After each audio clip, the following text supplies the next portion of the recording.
بسم الله الرحمن الرحيم. أيها السادة الكرام والسيدات الكريمات من المشاهدين والمشاهدات، السلام عليكم ورحمة الله وبركاته. بعد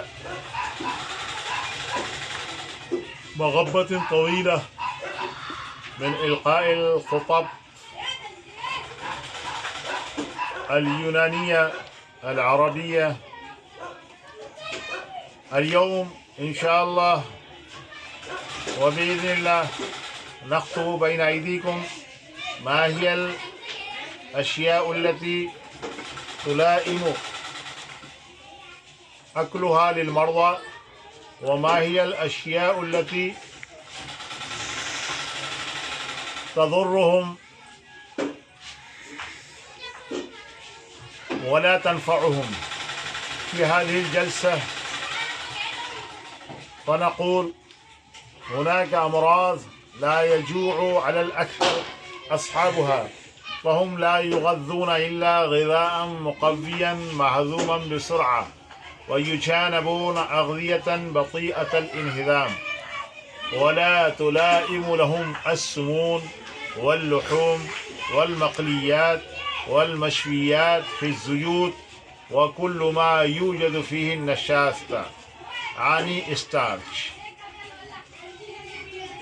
هناك أمراض لا يجوع على الأكثر أصحابها، فهم لا يغذون إلا غذاء مقويا مهضوما بسرعة، ويجانبون أغذية بطيئة الانهضام، ولا تلائم لهم السمون واللحوم والمقليات والمشويات في الزيوت وكل ما يوجد فيه نشاسة يعني ستارش.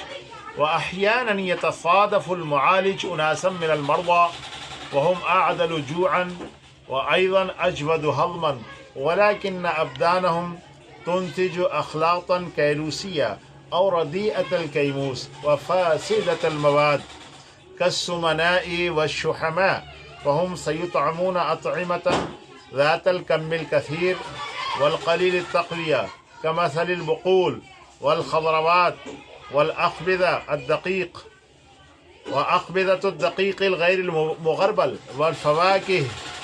وعلى عكسهم هناك من المرضى من يكون قليل الجوع عديم الجودة الهاضمة هزيل الجسم وضعيف القوى، فهم يحتاجون إلى أغذية ذات الكم القليل وغزارة القوة.